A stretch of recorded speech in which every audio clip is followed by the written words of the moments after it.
ድሮ ጸሎት ሳይጸልይ ሳለ በጣም ጥሩ ህይወት ነበር የሚኖረው። ጸሎት ሲጀምር ከውሃው ሲወረውረው፣ የተቃጠለ ቤት ሲገጥመው፣ የሆኑ ወታደሮች ሲያባረሩት በህልሙ ሲሰቃይ ያድራል። ኦሆ የባስ ተነካክቼ ነው የሁሉ ችግር የደረሰብኝ፣ ጸሎት ላቋርጥ እንድንል እኮ ነው ሰይጣን እንደዛ የሚያደርገው ማለት ነው። ይገርማል እኮ ሳንጸልይ ደህና የነበርነው ሰዎች መጸለይ ስንጀምር ሁከት ይጀምራል። ድሮ ወደን የነበርነው ሰው ሁሉ ማኩረፍ ይጀምረናል። ለምንድነው እንደዚያ የሚሆነው ሲባል የክርስቶስ ህይወት የሎሚ ህይወት ነው። መራራ ህይወትን በጣፋጭነቱ ይዞ መኖር ውስጥ ነው ጣፋጩ ያለ ውስጥ።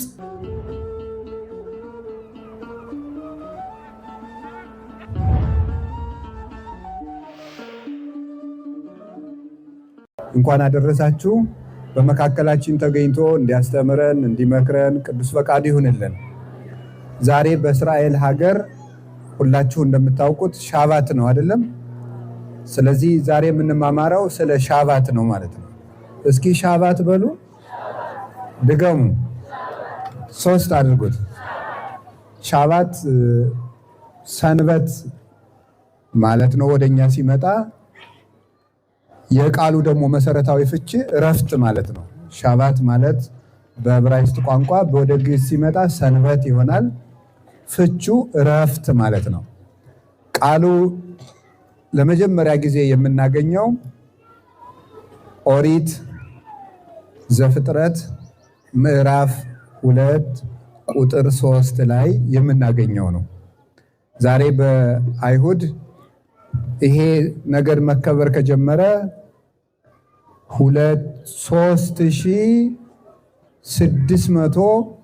3644 ዓመት ሆነው እስራኤል ውስጥ እስራኤላውያን ሰንበት ብለው ማክበር ከጀመሩ ማለት ነው።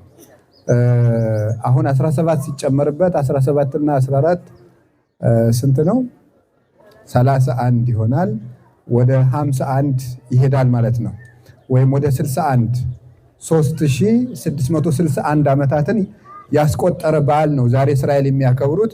በዓሉ እግዚአብሔር እንዳዘዘ እያከበሩት ይሁን አይሁን በጣም በፍጹም ጥንቃቄ ነው አሁን የሚያከብሩት። ስልክ ሁሉ የማይነካኩ አሉ።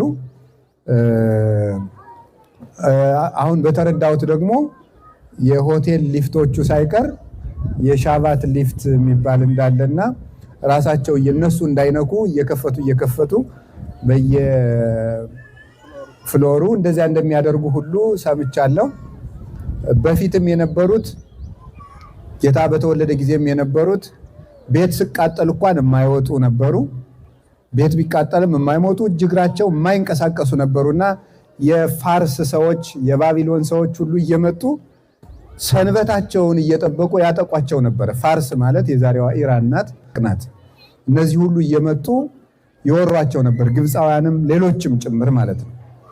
እና እግዚአብሔር ግን እንደዚህ ተደርጎ እንዲከበር አላዘዘም። ሌላ አይነት አከባበር ነው ያለው። ግን ሰንበት የመጣ እንደው ከየት ነው? ለምንድን ነው የመጣው ነው? ሰንበት ወተፈጸመ ሰማይ ወምድር ምስለ ኩሉ ዓለሞሙ የሰማይና የምድር የሰራዊታቸውም ተፈጥሮ ሁሉ ተፈጸመ ይላል ኦሪት ዘፍጥረት ምዕራፍ 2 ቁጥር 1 ላይ። ወፈጸመ እግዚአብሔር ኩሎ ግብራውን ስራ ሁሉ ፈጸመ። ወቀደሳ ወባረካ እግዚአብሔር ለሳቢት ዕለት እግዚአብሔርም ሰባተኛይቱን ቀን ረሳችሁት? እረፍት በሉ እንጂ ሰንበት ምንድን ነው? እረፍት ማለት ነው። እግዚአብሔር ከፈጠረበት ሲፈጥር ከሰነበተው ፍጥረት አርፏልና ያ ሰንበት ተባለ። እስራኤል ግብፅ ሲገዙ ከኖሩ በኋላ ግብፅ በወጡ በ50ኛው ቀን ይህ ሕግ ተሰጥቷቸዋል። ከግብፅ በጉን ከበሉበት ቀን ጀምሮ ሲቆጠር በሲና ተራራ ላይ ሕጉን የተቀበሉበት ቀን 50ኛ ቀን ነው የሚሆነው። በ50ኛው ቀን የረፍት በዓል ተሰጣቸው። ስለ ረፍቱ እንዲያከብሩ ባለ 50 ነው። ስለ ረፍቱ እንዲያከብሩ ረፍት እንዲኖራቸው በወጡ በ50ኛው ቀን የረፍት ሕግ ሰራላቸው እግዚአብሔር። እንዲያርፉ የነበሩበትን መከራ ታውቃላችሁ። በጥቂቱ ለማንሳት ወንድ ሲወለድ ባህር ይጣል ነበረ። እስራኤል ሀገራቸውን እንዳያቀኑና ተዋግተው እንዳይወጡ ማለት ነው። በኋላ ደግሞ የተረፉት እንኳን ሳይጣሉ የተረፉት ቆይተው እንዳይራቡና ሀገር እንዳያጠፉ ግብፅን እንዳያጠፉ እስራኤልን እንዳያቀኑ በመስጋት ቀን ቀን በጣም በበዛ ሁኔታ ኖራና ጭቃ ሲያቦኩ ይደረጋል። ለምን? ወንዶቹ ሲደክማቸው ሲሰቃዩ ከዋሉ ከሚስቶቻቸው ጋር አንድ መሆን ያቆማሉ። በዚህ ምክንያት የእስራኤል ዘር ይጠፋል ተብሎ ታስቦ ነበረ። ነገር ግን በአምጣነ ይሳቂ ወሙ ይበዝሁ ፈድፋደ ይላል። ባሰቃዩቸው መጠን ፈጽመው ይበዙ ነበር ይላል። ኦሪት ዘጸአት ምዕራፍ 1 ላይ ስታነቡት ባሰቃያቸውን መጠን ፈጽመው ይበዙ ነበር እስራኤል። እግዚአብሔር ከዚያ ባርነት አውጥቶ እረፍታችሁ እኔ ነኝ ሲል ሰባተኛይቱን ቀን እረፍት አድርገው እንዲያከብሯት እግዚአብሔር አዘዛቸው። በሰንበት ዕለት ምን እንዲደረግና አዘዛቸው? ቃለ እግዚአብሔር እንዲነገር፣ በምኩራባቸው ተገኝተው ኦሪት እንዲነበብ። ኦሪት የሚባለው የሙሴ 5ቱ ከዚያ በኋላ ደግሞ ተውራቱ ማለት ነው። ከዚያ ተነስተው 3ቱ አሉ የተጨመሩ 8ቱ ብሔረ ኦሪት የሚባሉ መጽሐፈ ኢያሱ፣ መጽሐፈ መሳፍንት፣ መጽሐፈ ሩት 8ቱ በሐውርተ ኦሪት ይባላሉ። እነዚህ የብሉይ ኪዳን መክብቦች ናቸው ወይም አለቆች መጻሕፍት ናቸው። ስለዚህ እነዚህን ቀዳም ወይም ቅዳሜ በምኩራብ እየተገኙ እንዲያነቡ ሊቀ ካህናቱ እንዲያብራራ እንዲተረጉሙ ስራ ተሰርቶላቸዋል። ስጋዊ ስራ እንዳይሰሩበት። ይሄ ብቻ አይደለም። በዘመኑ አጠራር ባሪያ ወይም ሰራተኛ አድርገው የቀጠሩት ሰው እንኳን ቢሆን በዚህ ዕለት እንዲያርፍ። ያ ብቻ አይደለም። አህዮቻቸው ጭምር እንዳይጫኑ እግዚአብሔር ይህንን ስራ ተሰራላቸው። ምን የነፍስ ስራ እንዲሰሩና ለነፍሳቸው እረፍት እንዲሰጡ ነው።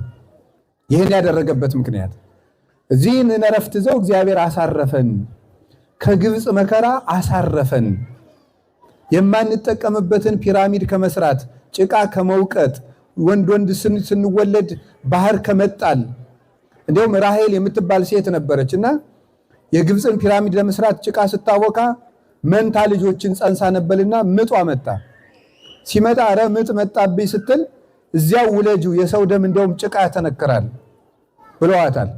ያን ጊዜ አልቅሳ እንባዋን ይሃሎኑ በዚህ ሰማይ እግዚአብሔር አዶናይ፣ እውነት በዚህ ሰማይ ሁሉም ቻይ እግዚአብሔር የለም ብላ እንባዋን ወደ ሰማይ ስትረጨው እግዚአብሔር ጸሎታቸውን ሰምቶ እስመ ገአሮሙ ለሕዝቤ በጸሐቤ፣ የሕዝቤ ጩኸት ወደ እኔ ደርሷልና ከግብፅ ምድር የማወጣበት ጊዜው ደርሷል ብሎ ሙሴ ልኮ አወጣቸው። እግዚአብሔር ከሃሊነቱንም አስረዳቸው። ያለ ሰረገላ፣ ያለ ብረት፣ ያለ ሰይፍ፣ ያለ ውጊያ፣ ያለ ሰራዊት፣ ያለ ወታደር በቀጭን በትር ብቻ ባህር ከፍሎ የእግዚአብሔር ሰራዊት ዝንቡን፣ ተናካሹን ዝንብ እንቁራሪቱን ሰብስቦ ፈርዖንን እንዴት እንደናቀው ተመልከቱ።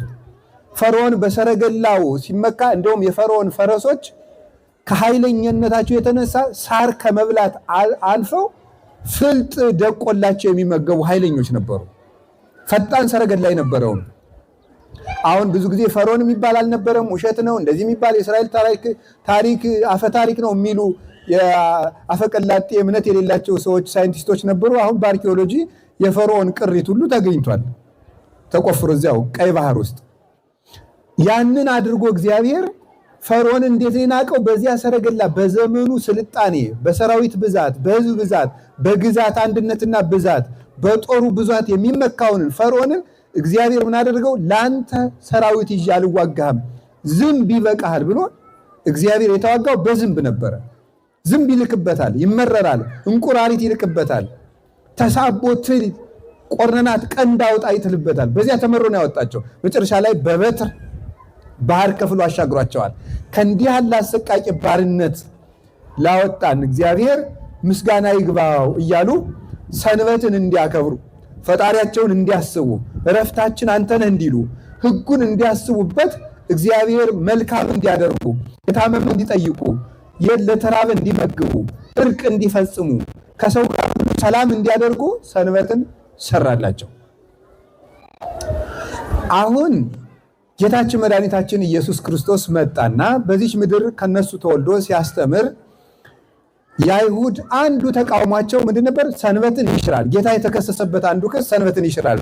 በዚህ ሳምንት በተሰቀለ በሳምንቱ ስላለን ይህን ክስ ማንሳት አለብን። ሰንበትን ይሽራል ነበር አንዱ ክሱ። ጌታ በሰንበት ግን ምንድን ነው ያደረገው? እኔ የሚገርመኝ አንድ ነገር ነው። እስኪ እናንተ እዚህ ሀገር ትኖራላችሁ። በሰንበት አይሁድ ይበላሉ አይበሉም? ይበላሉ።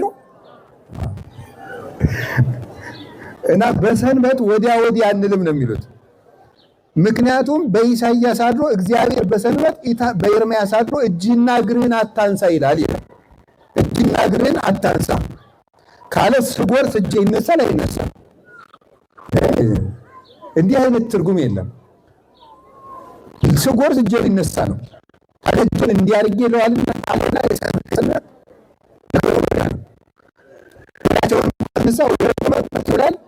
ወይ ከተጎለተበት ያድራል።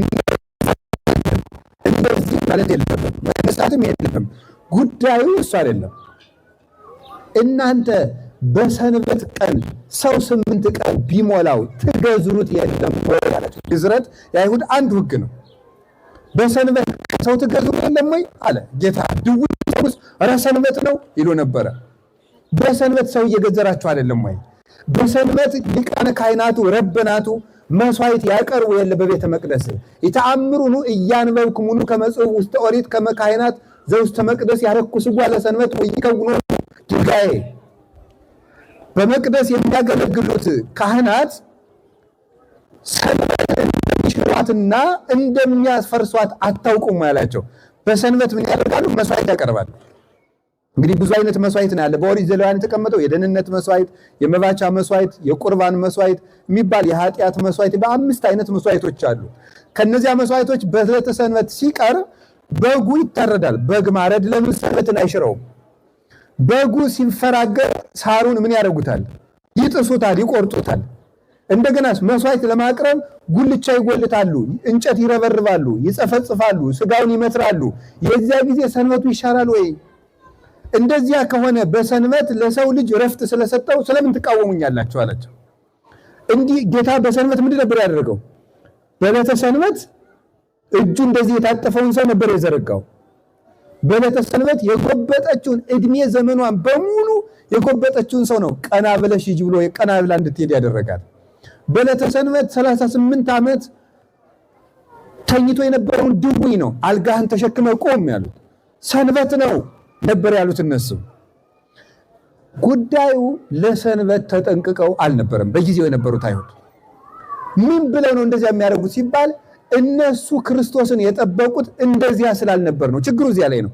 ይሄን ለምን እንደማነሳው ነግራችኋለሁ። የእግዚአብሔር ቤተሰቦች ክርስቶስን የጠበቁት ጌታ ሲወለድ አይሁድ 3 ክፍሎች ነው የነበሯቸው። 3 አይነት መደብ ነው የነበራቸው። ኤሲያውያን፣ ሰዱቃውያን እና ፈሪሳውያን ይባላሉ። እነዚህ ፈሪሳውያን ሕግ ጠንቃቂዎች ናቸው። ሕግ የሚጠነቀቁ የሙሴን ሕግ ለመጠበቅ እንደገና ደግሞ ሌላ ሕግ ያወጡ ናቸው። የሙሴን ሕግ ለመጠበቅ የሙሴን ሕግ መጠበቂያ ሌላ ሕግ ያወጡ የሕግ ጠበቆች ነን ማለት ናቸው። ከልባችን ተርፎ የእግዚአብሔር ሕግ በልብሳችን ይጠበቃል ለማለት በልብሳቸው ላይ ቅድስና ለእግዚአብሔር ኤሎሂም ብለው ጽፈው የሚንቀሳቀሱ ነበሩ፣ ቀሚሳቸውን አስረዝመው። እኔ እኮ ክርስትና እውነት ለመሆኑ አንዱ ማስረጃው ዛሬ ያሉትን ረብናቱን ሳያቸው በጣም ነው የሚገርመኝ። ይሄ ክምር የሚያል ነገር አይታችሁታል? ራሳቸው ላይ የሚያደርጉት እና በየመንገዱ የሚጸልዩትን ሳይታችኋል? በየመንገዱ ይጸልያሉ። ጌታ ምንድን ያላቸው?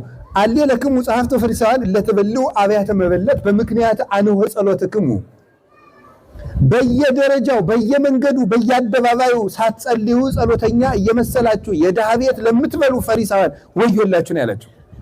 እኔ ዛሬ በየመንገዱ ሲጸልዩ ሳያቸው ደስ ነው የሚለኝ።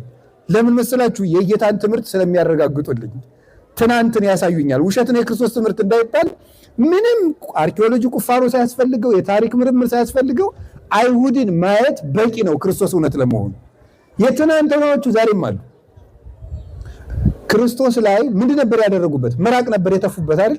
ዛሬ ምንድን ነው የሚያደርጉ? ሲጸየፉ ምራቅ ነው የሚተፉት። ክርስቲያኖች ላይ ማለት እንዳሉ ነው ያሉት። ሰንበትን ለምን ሸጡ? ለሰንበት ተጠንቅቀው ሳይሆን ፈሪሳውያን እንደዚህ ናቸው። ኤሲያውያን የሚባሉት ደግሞ ምን አይነት ናቸው መሰላችሁ?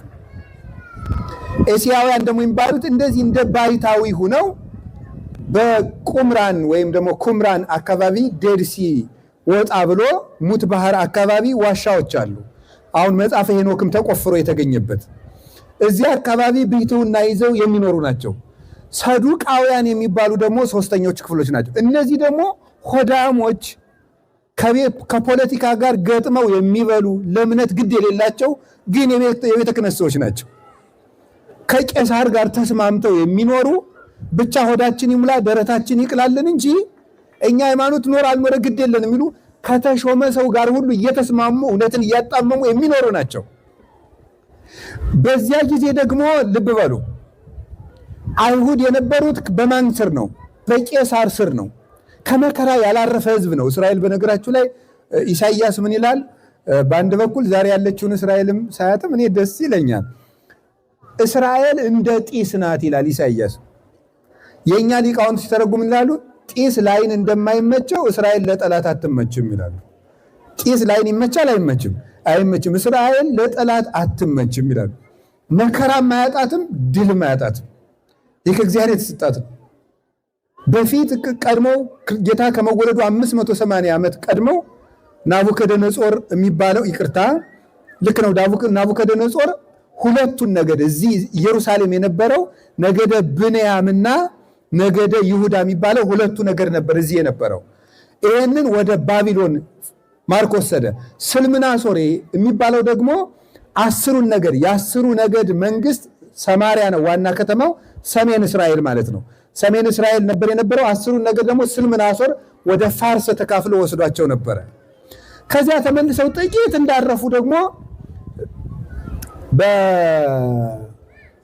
በቂሮስ የሚባል የፋርስ ንጉስ የባቢሎን ንጉስ ብልጣሶርን አሸንፎ ቤተ መቅደሳቸውን እንዲሰሩ ፈቀደላቸው። የኢየሩሳሌምን ቅጽር በ52 ቀን ነው ሰርተው የጨረሷት። እግዚአብሔር ረድቷቸው ማለት ነው። በእርግጥ የዚያን ጊዜ የነበረችው ኢየሩሳሌም ጠባብ ናት፣ እንደ ዛሬው ሰፊ አይደለችም። 52 ቀን ሰርተው አጠናቀው በሰላም ጥቂት መኖር ሲጀምሩ ግሪካውያን ደግሞ መተው ወረሯቸው። ግሪካውያን መተው ሊቀ ካህናቱ አዛሪያስ ይባል ነበረ ሚስቱን በአደሮ ማር ወይም ደግሞ ዲን ጨምረው አቅልጠው አንተሽትሸው ተኩሰው በጡቶቹ አንጠልጥለው ሰቅለው ልጆቹን አቃጥለው እሱን አሰቃይተው ጠብሰው እስራኤልን ደግሞ እንደገና ማርከው ደግሞ ወደ የተወሰዳቸው ደግሞ ወደ ግሪክ። ጌታ ሊወለድ አካባቢ ደግሞ የመቃቢስ ልጆች ደግሞ ተነስተው 161 ዓመተ ዓለም አካባቢ መጥተው ደግሞ ኢየሩሳሌም ነፃ ወጡ፣ መቅደሱን አደሱ። ወዲያው ጥቂት ሳያርፉ ሮማውያን ተቀበሏቸው። አሁን ጌታ ሲወለድ በሮማውያን ግዛት ስር አይሁድ እየማቀቁ በነበረበት ሰዓት ነው ጌታ የተወለደው። ሲወለድ የአይሁድ ጥያቄ አንድ ነገር ነው። ልብ ብላችሁ ስሙ። መሲሁ ሲወለድ እንደ ዳዊት ያለ መንግስት፣ ጠንካራ መንግስት መስርቶ እስራኤልን ነፃ ሀገር ያደርጋታል። እንደ ዳዊት እንደ ሰሎሞን ጊዜ የምትፈራ ሀገር ያደርጋታል። ታስታውሳላችሁ፣ ሰሎሞን ቤተ መቅደስን ሲሰራ የጢሮስ፣ የሲዶና፣ የአሞን፣ የከነናውያን፣ የህንድ መንግስታት ጭምር ነበሩ ግብር እየገበሩለት ወርቅ፣ ዕንቁ፣ ጽድ እየላኩለት ቤተ መቅደሱን የሚሰራው። እዚህ አሁን ወደ ቴልአቪቭ ቅርብ ያለችው ዳርቻ ላይ ያለችው ኢዮጴ ወደብ ዮናስ ወደ ጠርሴስ የተሳፈረባት ወደብ እዚያች ነው ያለችው እና በዚያ ነበረ ያ ሁሉ ቤተ መቅደስ የተሰራበት ዕቃ እየተጫነ ግብር እየተገበረለት እየመጣ ቤተ መቅደሱን የሰራው እና እንዲህ ያለችውን እስራኤል ይመልስልናል ብለው ሲያስቡ ጌታ መጣና ከዳይቱ ልጅ ከድንግል ማርያም ተወለደ። ሰራዊት አላስከተለ፣ ምን አላለ። ጭራሽ በቤተ መንግስት መወለዱን ትቶ ደግሞ በየት ተወለደ? በምንድን ነው የተወለደው? በበረት ተወለደ። ችግራቸው ለሰንበት ተጠንቅቀው ሳይሆን ለምንድን ነው ምድራዊቷን እስራኤል ማታመጣት? ለምንድን ነው የእስራኤልን ጽናት ማታመጣ? ለምንድን ነው ኃይል ማትሰጠን? ምድራዊ መንግስታት መሰረትም ወይ እኛን ለምን አትሾመንም? ለምንድን ነው መምህርነታችን የምታጣጥልብን? ጉዳዩ የቅናት ነው እንጂ ለሕግ መቆርቆር አልነበረም። ኢየሱስ ክርስቶስ ሰላም ከሆነ ለምንድን ነው በሕይወቴ ሁከት የሚገጥመኝ? ከተጠመቅኩ ጀምሬ ሰላም አላገኘውም ሊያሰኛችሁ ይችላል። ሰይጣን ይረብሻችኋል። ጌታ ደግሞ ምንድን ነው ያለው? ዘይጾረ መስቀለ ሞቴ ኢይክሊጸ መደኒ፣ መስቀሌን ተሸክሞ የማይከተለኝ ሰው የኔ ሊሆን አይችልም ነበር ያለ። የኔ ሊሆን አይችልም። ወደ ክርስቶስ ስትመጡ ሰላም አይጠብቃችሁ። የሚጠብቃችሁ ምንድን ነው? መስቀል ነው የሚጠብቃችሁ። ግርፋት ነው የሚጠብቃችሁ። መስቀሉ ማን ነው? የገዛ ስጋችን መስቀል ይሆናል። ዘመዶቻችን መስቀል ይሆናሉ። ጸሩ ለሰብ ሰባ ቤቱ ጌታ እንደተናገረ የሰው ጠላቱ የገዛ ቤተሰቦቹ ናቸው። ማቴዎስ ወንጌል ምዕራፍ 5 ላይ የሰው ጠላቱ የገዛ ቤተሰቦቹ ናቸው። ቤተሰብ ጠላቱ ነው ይነሳል። ስጋችን ጠላቱ ነው ይነሳል። ጎረቤት፣ የዓለሙ ሲስተም፣ ፖለቲካው፣ አጋንንት ራሳቸው በእኛ ላይ በእምነታችን ላይ በኃይል ይነሳል። የዚያን ጊዜ ጌታ ሆይ አንተን አምኜ መጣሁ፣ አንተን ተከተልኩ፣ ተጠመቅኩ፣ ሰላም ነህ ስትባል ሰምቼ ክርስቶስ ተከተልኩ፣ ግን እንዲያውም ከተጠመቅኩ ወዲህ ሁከት ገጠመኝ እንድትሉ ሰይጣን በደንብ ይሰራል። እንደዚያ እንድትሉ ከቃሉ ጋር ናችሁ፣ ከቃሉ ጋር ናችሁ። ይሄንን ቅዱስ ጴጥሮስም ጠይቆ ነበር። ሁሉን ትተን ተከተልን፣ ምንድነው የምትሰጠን አለው። በመጨረሻው ዘመን 100 እጥፍ እሰጣችኋለሁ ነው።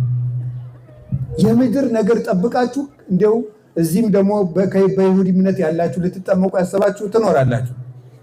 የምድር ሰላም ክርስቲያን ሁኜ አገኛለሁ ብላችሁ እንዳትጠመቁ። መጠመቅ ያለባችሁ መንግስተ ሰማያትንና ክርስቶስን ፈልጋችሁ ነው። ክርስቶስን የሚከተሉ ሰው ሁሉ መከራ ይገጥመዋል። ትንቢተ ኤርምያስ ምዕራፍ 1 ላይ ኤርምያስ ምን ታያለህ አለው። የሎሚ እንጨት አያለው ይላል አለው። ይሄ የሎሚ እንጨት አያለው። ያ የሎሚ እንጨት ማን እንደሆነ ታውቃላችሁ? ክርስቶስ ነው።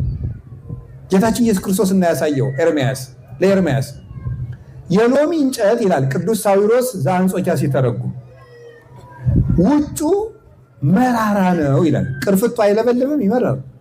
ውጩ መራራ ነው። እንደገና ደግሞ ጥቁር ነው ወይ ከበዛ ቢጫ ነው ሲቀላ።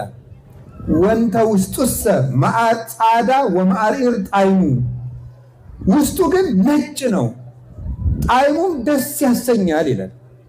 ውስጡ ሎሚ ግን ቅርፍቱ መራራ ነው። ከማሆይኬ እለ ይፈቅዱ ይርብቡ በሃይማኖተ ክርስቶስ፣ በክርስቶስ ሃይማኖት ሊያተርፉ የሚወዱ ሰዎች ሁሉ እንደ ሎሚ መራራ ህይወት ይኖራሉ።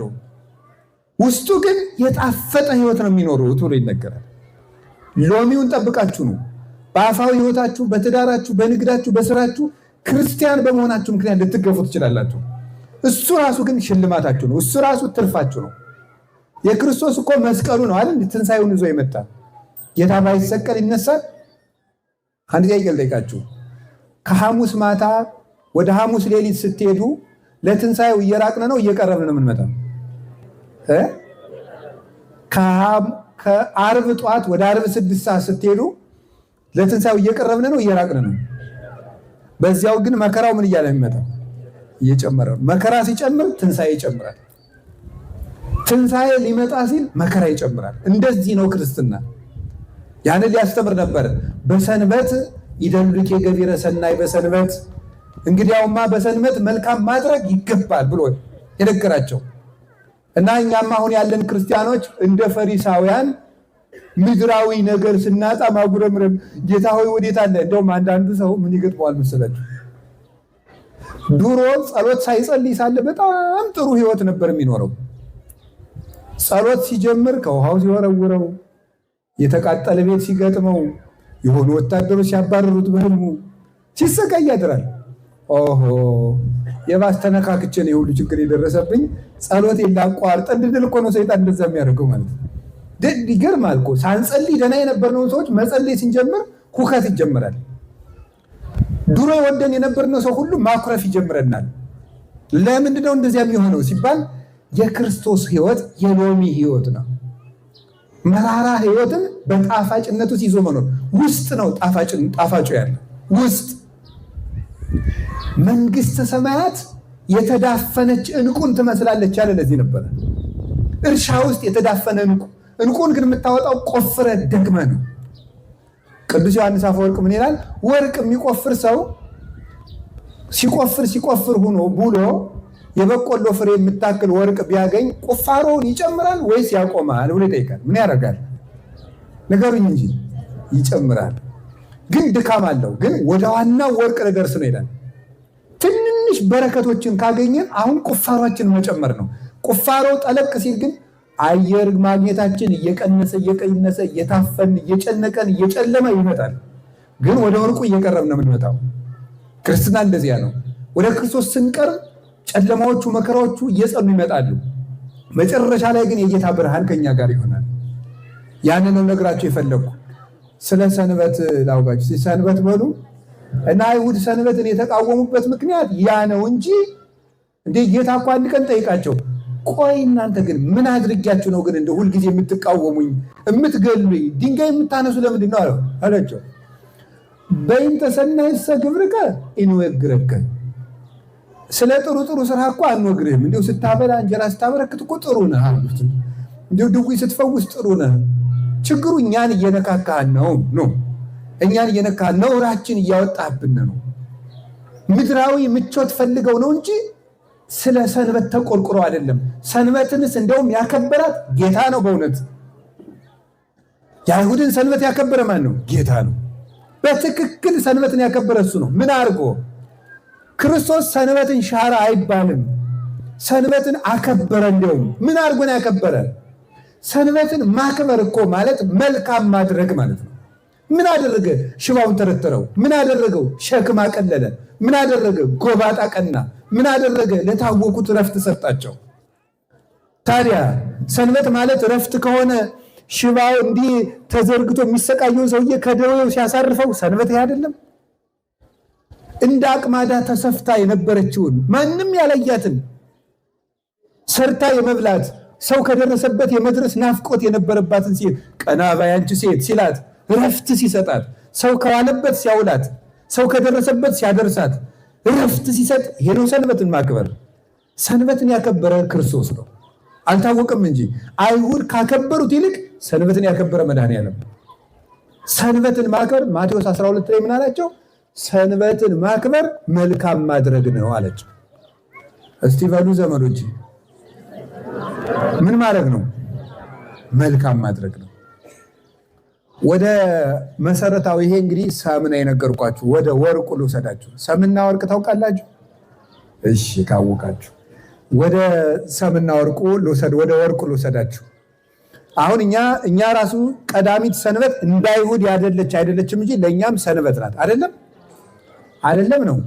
ለእኛ ለኢትዮጵያ ኦርቶዶክስ ተዋሕዶ ቤተክርስቲያን ሰንበታችን ናት። በአይሁድ መንገድ ግን በግ እያረድን አይደለም የምናከብራት። አሁን በጋችን ማን ሆነዋል? ጌታችን ኢየሱስ ክርስቶስ ስለሆነ ፍጹም ረፍት፣ እንደውም ትክክለኛ ረፍት የምናከብራት እኛ ነው። በሰንበት ጠብ አንገጥምም። በሰንበት ረፍት ነው የምንሰጠው። የተጣላን የምናስታርቀው ለእኛ ሰንበት ናት። ሌሎች ግብጾቹ፣ ሌሎቹ አብያተ ክርስቲያናት አርመን፣ ሶሪያ፣ ህንድ አያከብሯትም። ካቶሊኮች፣ ምስራቅ ኦርቶዶክሶች፣ ራሻ፣ ግሪክ፣ ዩጎዝላቪያ አያከብሯትም። እኛ እናከብራለን። እኛ ለምን የምናከብረው? መሰረት ያለን ህዝቦች ስለሆነ ብሉይ ኪዳኑን የተቀበልነው ህዝቦች እኮ ነን። ኢትዮጵያውያን ልብ ብላችሁ ስሙ። ለእስራኤል ባለውለታ ናቸው። ዘርዝሬ አልነግራችሁም። ይሄን ኢትዮጵያውያን እግዚአብሔር እስራኤልን ሲመክር ምን እንዳለ ታውቃላችሁ? በትንቢተ አሞጽ ላይ እናንተ እስራኤላውያን ለእኔ እኮ እናንተ እንደ ኢትዮጵያውያን ናችሁ ነው ያላቸው። እንደማን ናችሁ ነው ያላቸው? እንደ ኢትዮጵያውያን። ኢትዮጵያውያን መደበኛ ህዝቦች ነን። እንደው ሀገራችን ከፍ ለማድረግ ወይም ዘር ለመጥቀስ አይደለም። ሲጀመር በነገራችሁ ላይ በዘር መመካት ከፍተኛ የሆነ በሽታ ነው። ጌታ ለምንድን ነው አይሁድን ሁልጊዜ እያሳለፈ የሚሰጣቸው ሲባል ምን ብለው እንደሚያስቡ ልንገራችሁ። የዛሬዎቹ አይሁዶች ያስቡ አያስቡ መረጃ የለኝም። የድሮዎቹ ግን ምን ያስባሉ መሰላችሁ? የእግዚአብሔር ምርጥ ህዝብ እስራኤል ናቸው። ሌላው ይላሉ፣ ተመልከቱ፣ ለእስራኤል መጠቀሚያ የተፈጠረ ነው። ታውቃላችሁ? እንደ ዕቃ ማለት ነው። እንደ ዕቃ ለእስራኤል አገልጋይ ሆኖ የተፈጠረ ነው። ምርጥ ህዝብ እስራኤል ናቸው፣ የእግዚአብሔር የመጀመሪያ ህዝብ። ሌላው አገልጋይ፣ እንደ አህያ፣ እንደ ከብት፣ እንደ በቅሎ አገልጋይ ነው። እስራኤልን ሊያገለግል ሊጠቅም የተፈጠረ ነው ብለው ነው የሚያስቡት የቀድሞዎቹ። ይህን ትዕቢታቸውን ሊያጠፋ እኛ ምርጦቹ ሲሉ ጌታ ከሞዓብ አመጣና የክርስቶስ አያት ራሱ ማን ሆነች? ሩት ማለት ሞዓባዊት ናት። እኛ እኮ የዳዊት ዘሮች ነን ሲሉ ዳዊት የማን ልጅ ነው? ዳዊት የማን ልጅ ነው? የሩት የልጅ ልጅ እኮ ነው። ቦዔዝ ከሩት እሴይን ወለደ፣ እሴይ ዳዊትን ወለደ። ሩት ሞዓባዊት ናት። እኛ እኮ የአብርሃም ዘርነን ሲሉ አብርሃም ወዴት ነው አገሩ? ሜሶፖታሚያ። ከዚህ ወደ 725 ኪሎ ሜትር የሚርቅ ቦታ እዚያ እኮ ነው የተወለደው። ስደተኛ ነው። ታዲያ አብርሃም ልጅ ነው የምትል ስደተኛ ነህ። ይህን ትዕቢታችሁን ተው፣ ሰው አትናቁ። እምቢ ሲሉት ደግሞ እንግዲያማ እናንተም ተሰደዱ ይልና ግብፅ ይልካቸዋል። እንግዲያማ ሂዱ ግሪክ፣ እንግዲያማ ሂዱ ሮም። በዚህ ትዕቢትና በዘረኝነት ምክንያት ይኸው በናዚ ጊዜ 6 ሚሊዮን ህዝብ ነው ያለቀው። መቅደሱ ውስጥ ተቃጥለው የነሱ የታሪክ ጸሐፊ ጆሴፈስ ይባላል። እሱ እንደጻፈው ወይም ዮሴፍ ወልደ ኮሬዮን ማለት ነው። መጽሐፉን ገዝታችሁ ማንበብ ትችላላችሁ፣ እዚሁ አለ። እሱ እንደሚናገረው በዚያ ጊዜ 200 ሚሊዮን ያክል ህዝብ እዚሁ መቅደሱ ውስጥ ብቻ ተቃጥሏል። እዚሁ መቅደሱ ላይ ሙሴ አስቀድሞ እንደተናገረው የንስር ምልክት ይዘው ይማርኳቸዋል እንደተባለ ቀድሞ የንስር ምልክት ያለው ባንዲራ ይዘው ነበር ከዚህ ማርከው የወሰዷቸው። ተፈጽሟል። ይሄ እኛም ሁላችንም ይሄ ዘረኝነት እኛ ኢትዮጵያውያን ብለን ለመመካት ሳይሆን መልካሙን ለመውሰድ ነው። በዘር እንደመመካት ያለ በሽታ ያለ እንዳይመስላችሁ። እግዚአብሔር የሚጠላው ትልቁ በሽታ ዘረኝነት ነው። እነሱ ሁልጊዜ የሚወቅሳቸው ከዚህ ነበር የሚወቅሳቸው። ከባዕድ አይደል ያገባችሁ እናንተ እስከዚህ ተጋብታችሁ ሄድ ብሎ ይወቅሳቸዋል። እረፍት ግን ሰንበት ግን መልካም ማድረግ ነው። እስቲ ሰንበት በሉ። ሰንበት ማነው ማክበር የጀመረው? እግዚአብሔር 6 ቀን ሰራ፣ 7ኛውን ቅዳሜን አከበረ። 6 ቀን ሰራ። ለምን ይመስላችኋል? ቅዱስ ኤፍሬም ሶርያዊ ይህን ሲተረጉም እንዲህ ይላል። ሙሴ ባህርን በበትሩ ያለ ድካም ከፍሎ የለም እንዴ? በእግዚአብሔር ያመነው ኢያሱ በቃሉ ብቻ ፀሐይን አቁሞ የለም እንዴ? ሙሴ በቃሉ ብቻ ውሃ አፍልቆ የለም እንዴ? ሙሴ በቃሉ ያን ማድረግ ካልቻለና ሳይደክም ስራ ከሰራ የሙሴ አምላክ ይደክመዋል እንዴ? አይደክመውም። ታዲያ ሙሴ በቃሉ ያለ ድካም ስራ ከሰራ የሙሴ አምላክ እንዴት ይደክማል? ካልደከመ እግዚአብሔር አረፈ ማለት ምን ማለት ነው? እግዚአብሔር አረፈ 7ኛው ቀን ላይ ምን ማለት ይመስላችኋል? መስራት አቆመ ማለትስ ነው? አይደለም። ሰንበት ማለት መስራት ማቆም አይደለም። ይገርማችኋል። እነግራችኋለሁ ምን ማለት እንደሆነ። ሰንበት ማለት መስራት፣ እረፍት ማለት በነገራችሁ ላይ እናንተ ምን ብላችሁ ነው የምትተረጉሙት? አሁን ኢትዮጵያውያንን ሳይ እረፍት ብለው የሚተረጉሙት ነገር በጣም ነው የሚያስቀኝ። የዓመት እረፍት ወጣው ይልና ከመንግስት ቢሮም ይሁን ከንግድም ይሁን ከግል ቢሮም ይሁን ይወጣና የዓመት እረፍቱን የሆነ ሱቅ ደጅ ላይ ቁጭ ብሎ ሲያወራ እየዋለ ነው አረፍኩ የሚለው ማለት። እሱ እረፍት አይደለም። ይሄ እረፍት አይደለም። ሄዶ ዝም ብሎ ሲዋኙ በኋላ የሆነ ሆቴል ተከራይቶ ምሳ ሲበሉ ከርሞ መምጣት እሱ እረፍት አይደለም። እረፍት ሌላ ነው ዘመዶች፣ እረፍት ሌላ ነው። ምንድን ነው ታዲያ ነው? እግዚአብሔር ስራ አቁሞ ነው አረፈ የተባለ? አላቆመም። እንደዚያማ እንዳይባል የዮሐንስ ወንጌል ምዕራፍ 5 ቁጥር 17 ላይ ጌታ ምን አለ? አቡየሂ እስከ ይዜ ይገብር ዋኔሂ እገብር ከማሁ። አባቴ እስከ ዛሬ ይሰራል እኔም እሰራለሁ። እስኪ በሉ እስከ መቼ ይሰራል ነው ያለው? እኔም ምን አለው? ስለዚህ እግዚአብሔር እስከ መቼ እየሰራ ነው? እስከ ዛሬ እየሰራ ነው። ምን እየሰራ ነው? ይሄው ነፋሳትን እያነፈሰ፣ ይሄው ውቅያኖሱን ደመና ከውቅያኖስ ወርዶ ደመናው ወርዶ ከውቅያኖስ ውሃ ቀርቶ በደመናው መልአክ አማካኝነት ዝናብ ወደ ላይ ወጥቶ በተነጊሜ ረቂቅ ዘያቁሮ ለማያ አርጎም ቀላው ያወርዶም ሰማይ በረቂቅ ጉም ውሃውን ቋጥሮ ወደ ላይ አውጥቶ መጽሐፈ ኢዮብ ላይ እንደተነገረ ይሰጠጥ ደመናሁ እንዳለ ኢዮብ ደመናው ሳይቀደድበት ይገርማል እኮ ደመና ያን ሁሉ ውሃን አንዳንድ ጊዜ በአውሮፕላን ሳይቆይ ዝናሙ የት ላይ ነው ያለ እላለሁ። አውሮፕላኑ ሰንጥቆት ያልፋል። ሰንጥቆት ሲያልፍ ውሃ አያፈስም። አይ አባ እንደው ጂኦግራፊ ስላልተማርክ ነው እንዳትሉ፣ እውነታችሁ ነው አልተማርኩም። ግን እንዴት ነው ውሃውን የሚቋጥርበት መንገድ ሂደቱ ሊያስረዱት ይችላሉ። ግን ረቂቅ ነው። ከዛ ደግሞ ልብ በሉ ደመና መጀመሪያ አካባቢ ዝናብ እንደዘነበ ካፊያ ነው የሚያካፋው። መሬቲቱ መሸከም ስትችል ደግሞ ጠበቅ ያለ ዝናብ ይዘንባል። መጀመሪያ አንድ ጊዜ ትልቅ ዝናብ ይዘን መሬት ታጥባ ትሄዳለች። እግዚአብሔር በአቅሟ እያጠገበ እንድትረካ ያደርጋታል። ታዲያ ይህንን የሚያደርግ እግዚአብሔር እየሰራ ነው። ሕፃናትን ከእናታቸው ማህፀን ውስጥ አሁን ልጅን እግዚአብሔር ያሳያቸው። እኔ በጣም ነው የሚገርመኝ ምዕመናን፣ አንድን ሕፃን ልጅ በተወለደ በ3ኛው ቀን በ4ኛው ቀን ወፍራም ብርድ ልብስ አፍንጫው ላይ ብትጭኑ ታፍኖ ይሞታል አይሞትም? ይሞታል አይደል? ሆድ ውስጥ እያለ ለምንድን ነው ታፍኖ ያልሞተው? የእግዚአብሔር ጥበቃ ነው። ቅዱስ ዳዊት እምከርሰ እማያንተ አምላኬ፣ አቤቱ ከእናቴ ማህፀን ሳለው አንተ አምላኬ ነህ ያለ ለዚህ ነው። ሕፃናትን እየጠበቀ እየቀረጸ ዘይስዕሎሙ ለሕፃናት በውስተ ማህፀን እንዳለ ቅዱስ ያሬድ፣ ሕፃናትን በእናታቸው ማህፀን የሚቀርጻቸው የሚስላቸው የሚፈጥራቸው እሱ እግዚአብሔር ነው። ይሰራል፣ ወቅቶቹን ያፈራርቃል፣ ውሃው ነፋሳት እንዲነፍሱ ያደርጋል። ነፋሳት የራሳቸው መስኮት አላቸው፣ 12 መስኮቶች። ከነዚያ መስኮቶች እየመጠነ ነፋስ እንዲነፍስ ያደርጋል። ነፋስ ባይነፍስ ሌላው ቢቀር ኦክሲጅን አተን ከመሞታችን በተጨማሪ ውሃ መጠጣት አይቻልም። ውሃ ህይወት የሚኖረው ነፋስ ስላለ ነው። እስመ ነፋስ ነፍሳት ይሆሙ ለማያት፣ ነፋስ የውሃ ነፍሱ ነው ይላል መጽሐፍ፣ ህይወቱ ነው። ነፋስ ከሌለ ውሃ ይበላሻል፣ ሰው መኖር አይችልም። ያው የእናንተም ትምህርት እንደሚለው H2O ነው፣ ሃይድሮጅን እና ኦክሲጅን ነው ውሃ። ስለዚህ ከዚህ የተነሳ ነፋሳትን በማንፈስ ብርሃናትን በማመላለስ ፍትህ በመስጠት ጤና በመስጠት በማስተዳደር እግዚአብሔር እስከዛሬ ይሰራል። እሺ ካልደከመው ስራም ካላቆመ እግዚአብሔር አረፈ ማለት ምን ማለት ነው? እግዚአብሔር አረፈ የተባለበት ምክንያት የሰው ልጆችን ክብር ለመስጠት ነው። 2 ትርጉሞች ይሰጣሉ። ለጊዜው ብቻ በአዲስ ኪዳን ብዙ ትርጉም ነው ያለው። ለጊዜው ብቻ አንደኛው ትርጉም ምንድነው? አንድ ቀን አተረፈ እግዚአብሔር። 6 ቀን ነው የፈጠረ፣ አንድ ቀን አተረፈ። ለምንድን ነው ያተረፈው?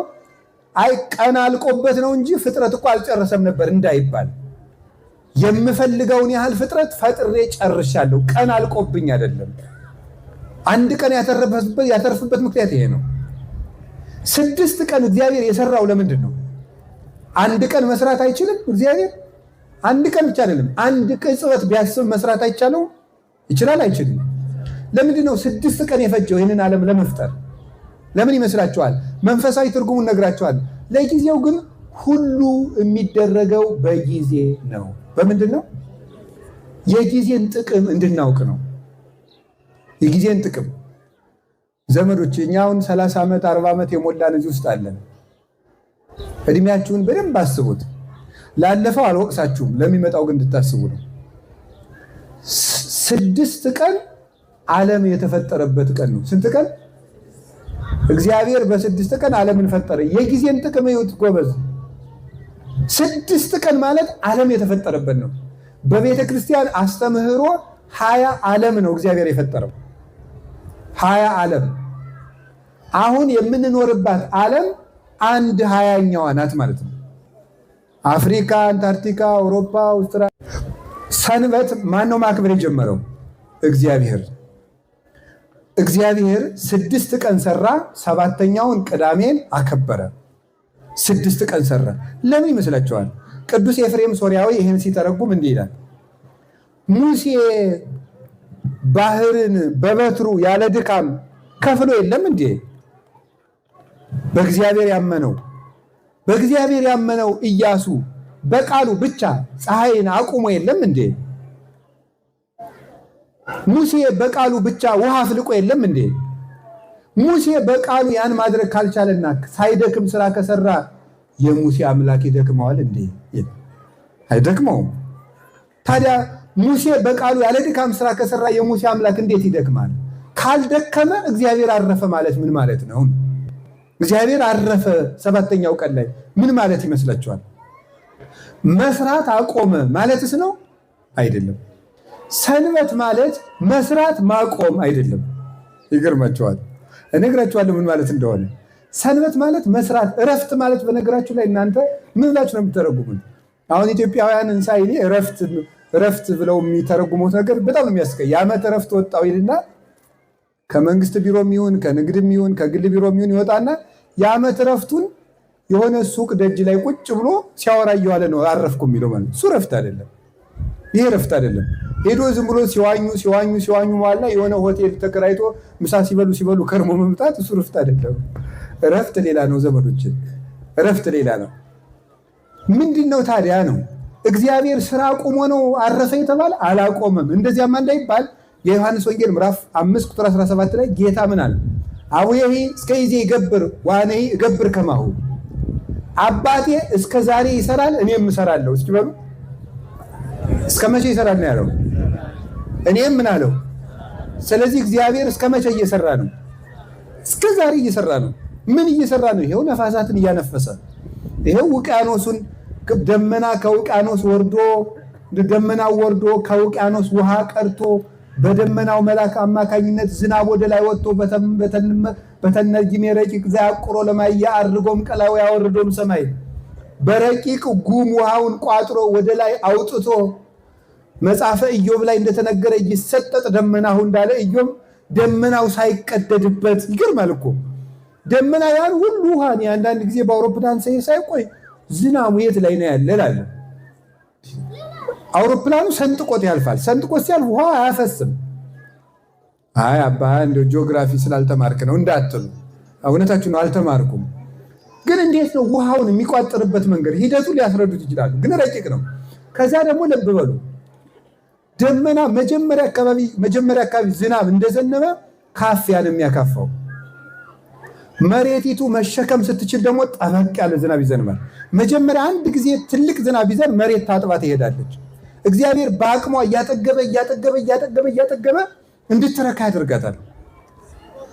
ታዲያ ይህንን የሚያደርግ እግዚአብሔር እየሰራ ነው። ሕፃናትን ከእናታቸው ማህፀን ውስጥ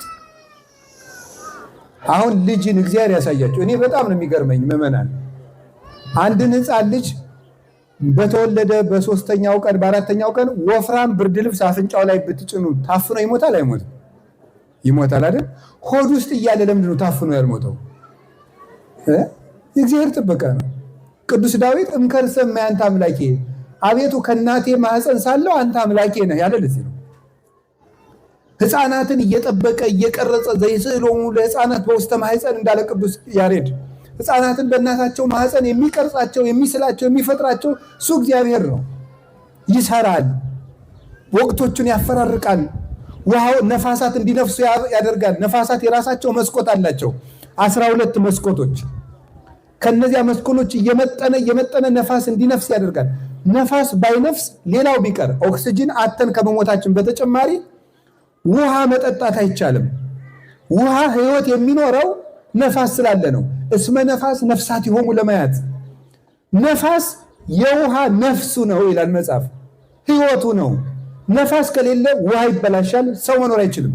ያው የእናንተም ትምህርት እንደሚለው H2O ነው፣ ሃይድሮጅን እና ኦክሲጅን ነው ውሃ።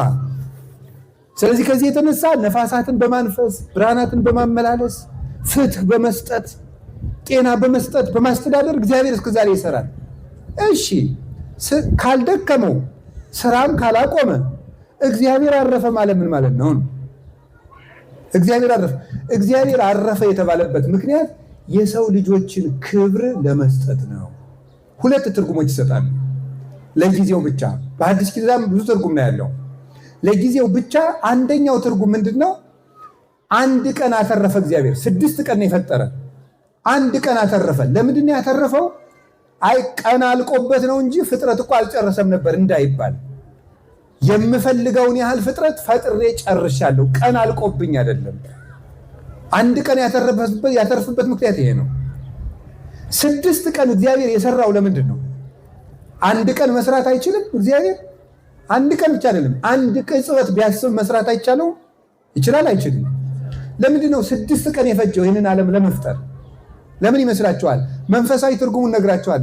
ለጊዜው ግን ሁሉ የሚደረገው በጊዜ ነው። በምንድን ነው? የጊዜን ጥቅም እንድናውቅ ነው።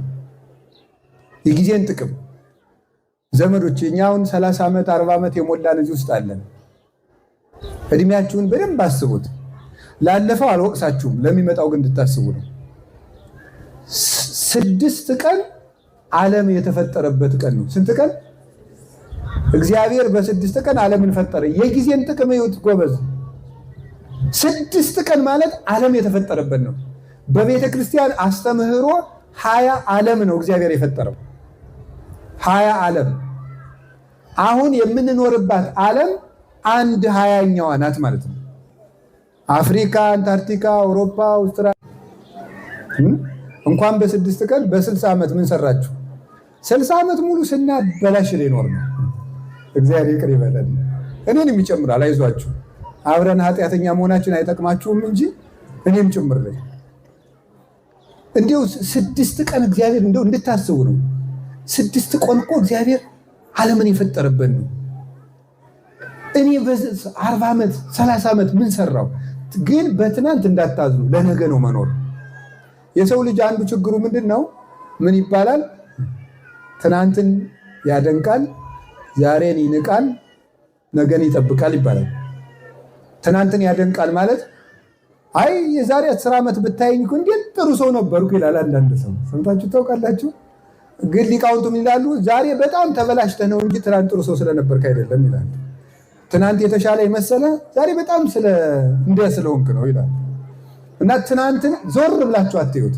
አንዳንድ ጊዜም ደግሞ ሰይጣን ተንኮሉ በንስሐ ያመካኝና የትናንትናውን ኃጢአታችን እያሰብን እኔ እኮ ማረባ ሰው ነኝ፣ እንዲህ ማድረግ አልነበረብኝም፣ እንዲህ ማድረግ ደግሞ ነበረብኝ እንድንልና በዚያ ሐዘን ውስጥ ያዘንን ዛሬን እንድናበላሽ ያደርጋል። ኑሮ ግን ከዛሬ ነው የሚጀምረው። ዛሬን ነው መምራት እያልኳቸው ያለው። ግን ዘመናችንን አበላሽተናል። ጊዜያችሁን ተጠቀሙበት። ሰኞ ሲመጣ እንዲህ ብላችሁ አስቡ። ሰኞ እግዚአብሔር ውሃን ከ4 ከፍሎ ይሄንን ጠፈር የፈጠረበት ነው። ይኸውላችሁ ይሄን ጠፈር የዘርጋው ሰኞ ነው። እግዚአብሔር ሰኞ ሰማይን ፈጠረ።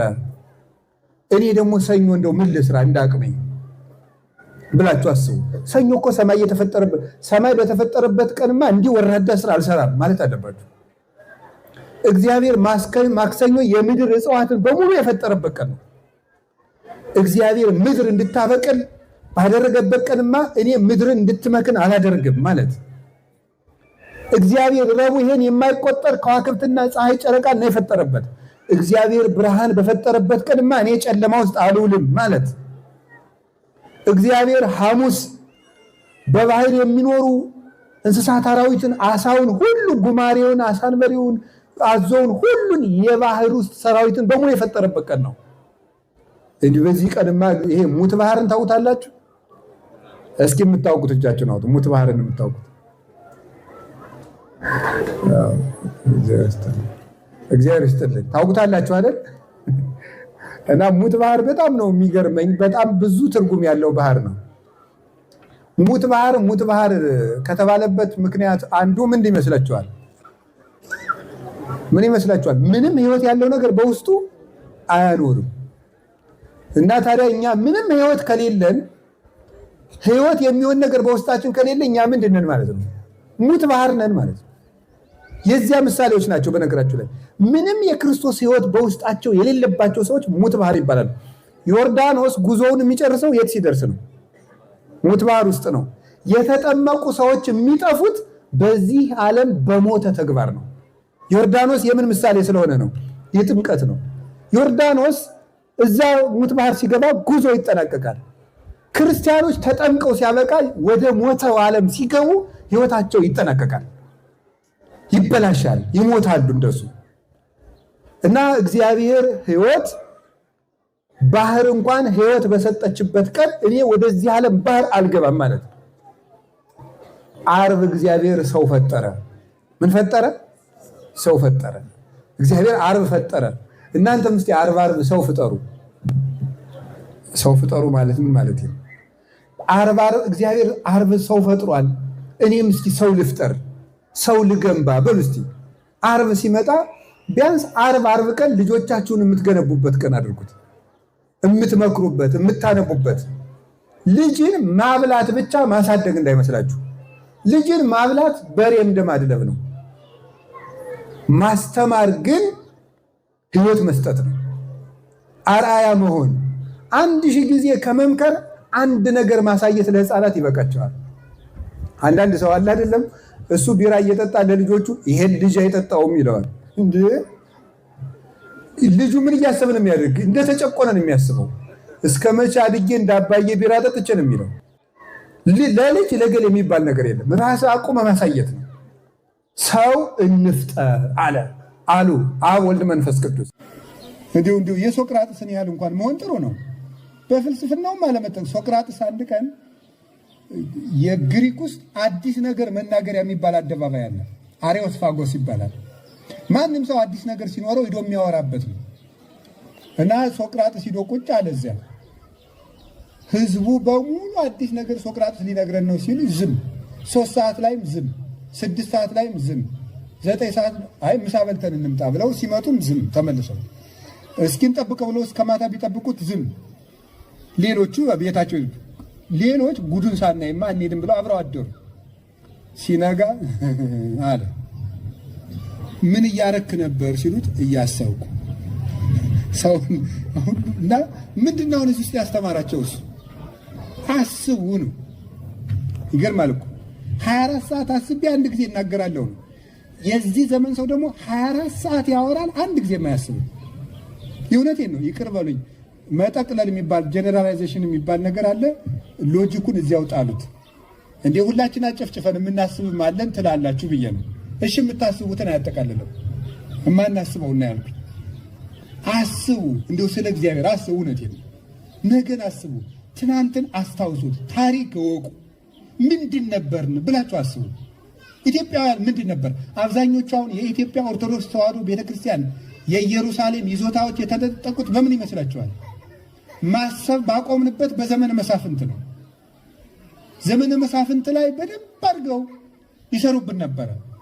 እገሌ ወገሌ አልላችሁም። ለእኛ ሀገር እንትን መሳፍንትና መኳንንት ጎጃም ሂደው ለጎጃሙ ንጉሥ አንተ ተነግሳለህ፣ ጦር መሳሪያ እንረዳሃለን። ጎንደር ይዘው እንደዛ፣ ትግራይ ይዘው እንደዛ፣ ኤርትራ ሂደው ሐማሴን ሄዱና እንዲህ እንረዳሃለን፣ እዚህ መጥተው እንደዚህ፣ ሸዋ ሂደው እንዲህ እያሉ ለእኛ የቤት ስራ ይሰጡናል። እርስ በርስ ያባሉናል። እዚህ ቤተክርስቲያናችንን ይወርሳሉ። የተነጠቅ ለምን ይመስላችኋል? በእኛ መንጫጫት፣ በእኛ አለመስማማት፣ ለነገ አለማሰባችን፣ ትንንሽ ነገሮችን ንቀን ለትልቅ ነገር መኖር በማቆባችን ምክንያት እጃችን ላይ ያለውን ነገር እያጣነው ነው። እና መስማማት፣ ማቀድ፣ አንድ መሆን፣ ወሬን መቀነስ ለእኛ ይገባናል። ሰው እንፍጠር። እስኪ ሰው እንፍጠር በሉ። ምን አላችሁኝ? ሰው ፍጠሩ። ደግሞ እስራኤል ተቀምጣችሁ እስራኤላውያን አንድ መመሪያ ያላቸው አሁን ያሉት 1948 ወዲህ ያሉት እስራኤላውያን አንድ መመሪያ ያላቸው ለመኖር ጥራት የሚባል ነው። እስኪ ለመኖር ጥራት በሉ። ምን ማለት ነው? ሐኪም ከሆነ የመጨረሻው ጥሩ ሐኪም አይሁዳዊ መሆን አለበት ብለው ነው የሚያምኑት። ሀብታም ከሆነ የመጨረሻው ጥሩ ሀብታም ማን መሆን አለበት? አይሁዳዊ መሆን አለበት። እስራኤል እንደ እስራኤል ለመቀጠል የህይወት ጥራት ሊኖረን ይገባል። ትምህርቱንም የመጨረሻውን መውሰድ አለብን። ሌላውን አላውቅም። ስለዚህ አሁን የምነግራችሁ ምንድነው? ጥራት ሊኖረን ይገባል። ለነገ አስቡ። ሀገራቸውን እንዴት እንደሚወዱ ተመልከቱ። እዚህ እናንተም ደግሞ አስቡ። ለዚች ሀገርም ማሰብ ይገባል። እስራኤልም እንዲቀጥሉ መጸለይ ያለብን። የእውነት እስራኤል ካልቀጠሉ ቅርሶቹም አይቀጥሉም። አብያተ ክርስቲያናቱ የምንሳለማቸው ቅዱሳት መካናትም አይቀጥሉም። አብረን ነው መጸለይ ያለብን፣ ለሀገራችንም ጭምር። ሰውም መጸየፍ የለብንም። እግዚአብሔር በሚያውቁ እኛንም ከባዶነት ተቀብሎናልና ከቃሉ ጋር ናችሁ። እንዲህ አድርጎ እግዚአብሔር በስድስተኛው ቀን የፍጥረት ጉልላት የሆነውን አዳምን ሰራ። ሊቃውንት በምን ይተረጉሙታል? ቤተ መንግስትን አዘጋጅቶ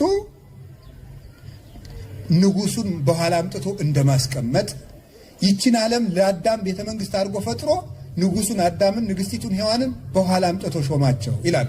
ሰውን መጀመሪያ ያልፈጠረበት ለዚህ ነው። ድግስ ደግሶ ወዳጅን ጠርቶ ናብላልኝ ጠጣልኝ እንደማለት እግዚአብሔር 6 ቀን የደገሰለት ብቸኛው ፍጡር ማን ነው? ሰው። በዚህ ክብር ሊሰማችሁ ይገባል። ዘመድ ወንድም እህት ባይኖራችሁ እኔ እኮ እግዚአብሔር 6 ቀን የደገሰልኝ ፍጡር ነኝ ማለት አለባችሁ። የእውነቴን ነው። እግዚአብሔር ሲሰራልን ነፋስ የተፈጠረ ለማን ነው? ለሰው። ፀሐይ የተፈጠረ ለማን ነው? ለሰው። ጨረቃ የተፈጠረ ለማን ነው? ለሰው። ፍጥረታት በሙሉ ለእኛ ነው የተፈጠሩት። መላእክት የተፈጠሩት ማን እንዲጠብቁ ነው? ሰውን ነው። ማንኛውም ግለሰብ ያመነ ይሁን ያላመነ 2 ጠባቂ መልአክ እንደሚሾምለት ታውቃላችሁ? እናንተ የምታደንቁት ግን 2 ጋርድ ያስከተለ ባለስልጣን ስታዩ ግርማ ገሌ ጋርድ አለው ትላለህ። እናንተም እኮ አላችሁ። ለዚያው የማይክድ ጋርድ ነው። ጋርድስ ሊክድ ይችላል፣ ግን የማይለወጡ ጠባቂዎች አሉ ለእያንዳንዳችን። እግዚአብሔር በምድር አንግሶናል። ስንተኛም አንድ ጠባቂ መልአክ አለ የማይተኛ። እኛ ተኝተን ሰላም የምናድረው ሰይጣን አዝኖልን መሰላችሁ? ጣራውን እኮ አፍርሶ ቢጭነን ደስ ይለዋል። ታዲያ ለምንድን ነው ሰላም የምናድረው? የማይተኛ መልአክ እግዚአብሔር እዚያ ስላስቀመጠልን ነው። የማይተኛው አምላካችን በዋልንበት ውለን የምንገባው ጠባቂ መልአክ ስላለን ነው። ሰው ንጉሥ ነው። ሶስተኛው ምን ያሉ ሊቃውንት ቤት ሰርቶ ጉልላቱ መጨረሻ ላይ እንደሚያስቀምጡት ይሄንን ዓለም ፈጥሮ እግዚአብሔር የፍጥረት ጉልላት የሆነውን ሰውን መጨረሻ ፈጠረው ይላል። ሰው ልዩ ፍጥረት ነው። ልገራችሁ፣ ልዩ ፍጥረትነቱን ከምናደንቅበት አንዱና ከምንረዳው ሴቶች ሲወልዱ ነው። የሚገርመኝ ሴቶች ሲወልዱ በጣም ምጥ፣ በጣም ጥልቅ ስቃይ ነው። ሐኪሞቹ ከጎና አጥንታችን በጣም ብዙዎቹ ሲደቁ ሲሰበሩ የሚሰማንን ያህል የሚሰባቸው ወይም የአንድ ጎና አጥንታችን በሙሉ ድቅቅ ሲል የሚሰማንን ያህል ይባላል። እና ስታምጥ ቆይታ ሴቲቱ ልጁን ስታየው ደስ ይላታል። ለምን ይመስላችኋል? ምጧን ትረሳዋለች። ለምንድን ነው እንደዚያ የምታደርገው? የሚሆንላት የወለደችው ሰው ስለሆነ ነው። ጌታ ዮሐንስ ወንጌል ምዕራፍ 16 ላይ ሲናገር ልትወልድ እንደተቃረበች ሴት እንደዚሁ ታዝናላችሁ። ሴቲቱ ግን በወለደች ጊዜ ደስ ይላታል። ለምን? ሰው ወልዳለችና ይላል። ሰው ወልዳለች ማለት ሰው የማን መልክ ነው? የእግዚአብሔር መልክ ነው።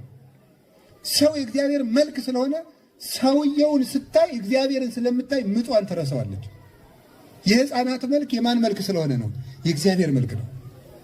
እኛ በአርአያ እግዚአብሔር የተፈጠርን ነን።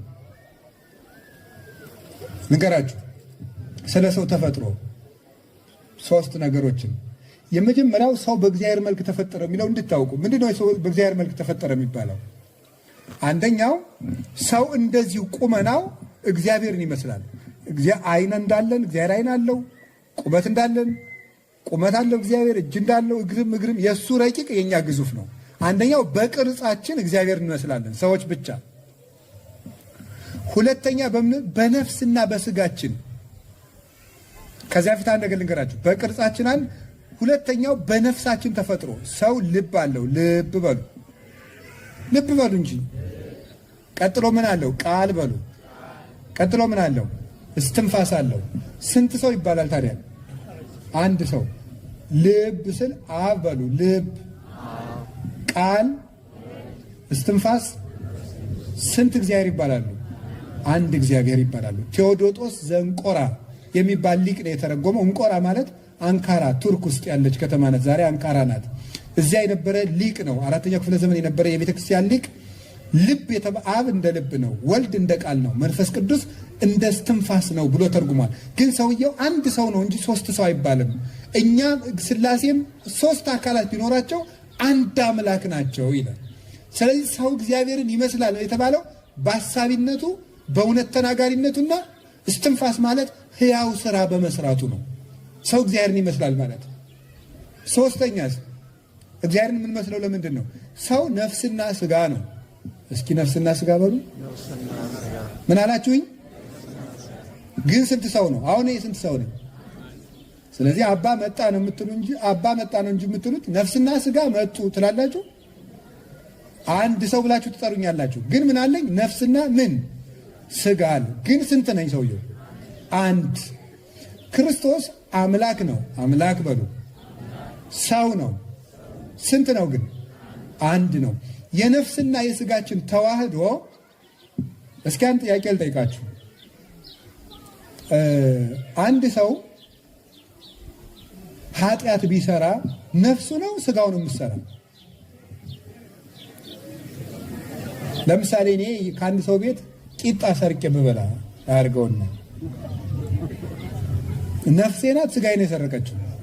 ነፍስ ስጋው ነው አይደል? ሁለቱ የታል? ነፍስ ትበላለች? ነፍስ ትበላለች? አትበላም። ስለዚህ ማን የሰረቀ? ነፍስ እሺ፣ ነፍስ ትሰግዳለች? ትሰግዳለች ነፍስ? እሺ ተውት። ነፍስ ታለቅሳለች? ነፍስ ታለቅሳለች? የነባ አላት? አላት? የላትም? የላትም ነፍስ። ስለዚህ ተደሙተም የሚያለቅሱ ሰዎች ብፁዓን ናቸው ይላል። ነፍስ አታለቅስም፣ የሚያለቅሱ ደግሞ ብፁዓን ናቸው፣ መንግስተ ሰማያት ይወርሳሉ። ነፍስ ካላለቀሰች ያለቀሰ ሰው ነፍስ ለምን ገነት ትገባለች? ምክንያቱም ያልዘራችውን ማጨድ የለባትም። ሳታለቅስ እንዴት ትወርሳለች? ስለዚህ ስጋን የሚያለቅስ ማለት ነው ነፍስ ታለቅሳለች። ተውት፣ አላምታታችሁ በቃሽ። አይ የሚሰርቀው አንድ ሰውዬ ነው። ለምሳሌ ዳቦ ሲበላ ሰውየው ሰርቆ ሲበላ ዳቦውን የሚያነሳው ማን ነው? አቤት አቤት ሲጣፍጥ የምትለው ማን ናት? ነፍስ ናት። ምክንያቱም ሰውየው ከሞተ በኋላውን ጣዕም ያውቃል። ለሞተው ሰውዬ ሽቱ ብትረጩት ያሸተዋል? አያሸተውም። ስለዚህ ተግባሩን ስጋ እየሰራው ጣዕሙን ደግሞ ማን ነው የምትወስደው? ነፍስ ተወስደዋለች። ስለዚህ አንድ ላይ ነው የሰራው። ግን ደግሞ ስጋ ወደ ነፍስነት ተለውጧል? አልተለወጠም። ነፍስም ወደ ስጋነት አልተለወጠም። ሁለት ግን ደግሞ አይደለም። መለኮት ወደ ስጋነት አልተለወጠም። ስጋ ወደ መለኮትነት አልተለወጠም። ክርስቶስ አንድ አካል አንድ ባህሪ ተዋህዶ ማለት ነው። ከካቶሊኮች የተለየ ነው። በዚህ 451 ዓመተ ምህረት ላይ አንድ አካል አንድ ባህሪ ነው። ሞኖ አይደለንም፣ ሚያንን ሞኖፌሳይትስ፣ ዲያፌሳይትስ እና ሚያፌሳይትስ ይባላሉ። ሶስት። ሞኖ ማለት ምን ማለት ነው? ይሄ ማለት ወደና ቀረብ ለማድረግ ያክል ሲንግል ዋን፣ ዱዋል ዋን፣ ዩናይትድ ዋን ማለት ነው። ሲንግል ሞኖ ሲንግል ነው፣ ነጠላ ተዋህዶ የሌለው ሌላ አካል የሌለው ነው፣ ብቻውን የቆመ ነው። ዱዋል የሆነው ደግሞ ከአንዱ ጋር ወይ ተደርቦ ወይ ተጠግቶ ወይ ተቀላቅሎ የሆነ ነው። ሚያ ማለት ግን ዩናይትድ ነው፣ የተዋህደ ነው። ሁለት አይደለም፣ ነጠላም አይደለም። ታዲያ ምንድነው ሲባል አንድ የተዋህደ ነው። እንደ ነፍስና እንደ ስጋ፣ እንደ ብረትና እንደ እሳት፣ እንደ ጋለው ብረት እንደዚያ ነው ያተዋህዶ የሚባለው እሱ ነው። ስለዚህ ሰው በእግዚአብሔር አምሳል ተፈጠረ ማለት ሰው በሆነው በእግዚአብሔር ወልድ አምሳል ተፈጠረ ማለት ነው። ሰው በሆነው በእግዚአብሔር ወልድ አምሳል ተፈጠረ ማለት ነው ፍቺው። ለክርስቶስ አምሳል ሆነን የተፈጠርነው ለሶስትነታቸው አምሳል ነን። መልሰን ደግሞ ለክርስቶስ ተዋህዶ አምሳል ነን። ሶስተኛው ለመሰቀሉ አምሳል ሆነን የተፈጠርነው አርአያ ሆነን። ይኸው እንደዚህ ተዘረጋ። ምንድን ነው መስቀል? ይኸው መስቀል። ሰው በመስቀል እንዲድን ታስቦ የተፈጠረ ነው። ሰው እንዲስት ወልደ እግዚአብሔር ተሰቅሎ እንዲያድነው ታስቦ የተፈጠረ ነው። የሰው ልጅ እንዲህ ያለ ክቡር ፍጥረት ነው። የእግዚአብሔር መልክ የተሰጠው ፍጥረት ነው። ስለዚህ እግዚአብሔር ምን አርጎ አረፈ ስትሉኝ፣ ሰው ፈጥሮ አረፈ። እስኪ ሰው ፈጥሮ አረፈ በሉ። የእግዚአብሔር የመጨረሻ የሥራ ማረፊያው ማን ነው? ሰው። የመጨረሻ የሥራ ማረፊያ እረፍት ያደረገበት ምክንያት ሰው ሲገኝ ሰው በቃኝ የሚያስብ አንድ ዕቃ ስንፈልግ አይደለም ሲያቀርቡልን እንልና የፈለግነውን ዕቃ ስናገኝ በቃ ይሄን ነበር ስፈልግ የነበረው እንደሚባለው የሰው ልጅ በቂ ፍጡር ነው፣ ሙሉ ፍጡር ነው። እግዚአብሔር የሚደሰትበት የመጨረሻው ፍጡር ነው። ማን? ሰው። እገሌ የሌለው ሰው። በአጠቃላይ ሰው እንዲህ ያለ ክብር አለው። ሰንበት ስለዚህ የተሰራው ማን ነው? ለሰው ነው። ታዲያ እግዚአብሔር አረፈ መባሉ ለምንድን ነው ሲባል እግዚአብሔር የሚበቃው ሰው ሲያገኝ ነው። ለእግዚአብሔር ጥላት ከምንሰጠው፣ መቋሚያ ከምንሰጠው፣ ጥንግ ድርብ ከምንሰጠው፣ ቤት ከምንሰራለት፣ ትልልቅ ህንፃዎችን ከምንሰራለት ይልቅ ሰው ስንሰጠው ደስ ይለዋል እግዚአብሔር። ሰው ስንሆንለት ደስ ይለዋል። ሰውነታችን ነው የሚፈልገው እግዚአብሔር። ሰማይማ ሰርቷል፣ አዳራሽማ ሰርቶ ነበር። እግዚአብሔር የፈለገው ሰው ነበረ። እግዚአብሔር ደስ እንዲለው ከፈለጋችሁ ሰው እንስራ። እኔ እውነቴን ነው የምነግራችሁ። አሁንም ሰው ስሩ፣ ሰውነታችን እንስራው፣ እግዚአብሔር እናስመሰለው። የመጨረሻው እግዚአብሔር መምሰል የምትባለው ቅድስና ናት። ቅድስና ወይም ደግሞ ሱታፊ አምላክ በግሪኩ ቲኦሲስ ይሉታል። እግዚአብሔርን ወደ መምሰል መነጠቅ፣ መሰወር። ሰው ሲበቃ ከዚያ በኋላ ከተፈጥሮ ሕግ በላይ መሆን ይጀምራል። የመሬት ስበትን ተቃውሞ በህዋው ላይ መራመድ ይጀምራል። በባህሩ ላይ መራመድ ይጀምራል። በጠባብ ቤት ሊገባ ይችላል። በክርስቶስ ስዋሬ ማለት ነው። በተዘጋ ቤት ይገባል። ይሄንን ክብር የምናገኝበት የዘላለም ሕይወት የምንወርስበት ሰውነታችን ነው። ስለዚህ የሰው ረፍቱ ምንድን ነው ካላችሁኝ፣ ሰው መሆን ነው ማለት ነው። እስኪ የሰው ረፍቱ በሉ። እግዚአብሔር ምን ሆኖ አረፈ? ምን አሉ አረፈ? እኛስ የምናርፈው ምን ስንሆን ነው? ሰው ስንሆን በሉ። ንገሩኝ። ረፍት ትፈልጋላችሁ? እንደው ሀገራችን ኢትዮጵያም እንድታርፍ ትፈልጋላችሁ? ሰው ሁኑ። ሰው ስንሆን እናርፋለን። እዚህ አሁን ያለነው የት ነው? ኢየሩሳሌም ነው። የኢየሩሳሌም ዋናው ተወዳጅ ንጉሥ፣ አሁን ሁሉ የሚወዱት የዳዊት መቃብር ላይ ሄዳችሁ አይታችኋል። ሲወዘወዙ ነው የሚውሉት። እና ዳዊት፣ ተወዳጁ ዳዊት፣ እግዚአብሔር የሚወደው እስራኤል የሚወዱት ሁላችን የምንወደው ዳዊት ለልጁ ለሰሎሞን ሲሞት ምን ብሎት ነው የሞተ? ልጄ ሰው ሁን፣ ሰራዊቶቹ ነገሌ ነገሌ ሆነዋል፣ ነገሌም በዚህ አደራጅ፣ በዚህም ትንበል፣ እንዲህ ብሎ ንጉሥ ለልጁ ቤተ መንግስት ሲያወርስ ስርዓተ መንግስት አውርቶ ህጉን እንዲያርግ አስተዳደር ብሎ ያስተምራል እንጂ። ግን ምንድን ነው ያለው? ሰው ሁን። ሰው ከወንክ ማን ይመራልሃል መንግስትህን ብሎት ነው። እግዚአብሔር ይመራልሃል ብሎ ነው። በ12 ዓመቱ በገባኦን ተራራ ላይ ወጥቶ፣ ገባኦን ተራራ ማለት ወደዚህ ወደ ኢያሪኮ በኩል ሆኖ በጌልጌላ በኩል የሆነ ራቅ ብላ የምትገኝ ናት። እስራኤል ከግብፅ ሲመጡ መጀመሪያ ሲገቡ ያገኟት ቦታ ናት። እና ገባኦን ተራራ ላይ ሄዶ ሰሎሞን ምንድን ያለ? እግዚአብሔር ሆይ እኔ 12 ዓመት ልጅ ነኝ፣ እስራኤልን የምመራበት ጥበብ ስጠኝ አለው። አባቱ ያለው ይህን ነበረ። ጥበብ ሰጠው። እግዚአብሔርም አንተ ጥበብ ለምነኛልና ያለመንከኝን ሀብትና ጥበብ ጨምሬ እሰጥሃለሁ አለው። እንደ ሰሎሞን ያለ ባለጸጋም አልተነሳም።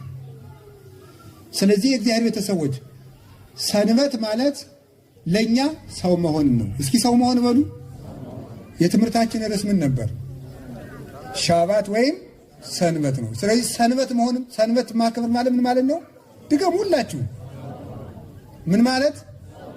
ሰው መሆን ነው። ሁለተኛ፣ እየጨረስኩ ነው ትምህርቴን እንዳይረፍድብን።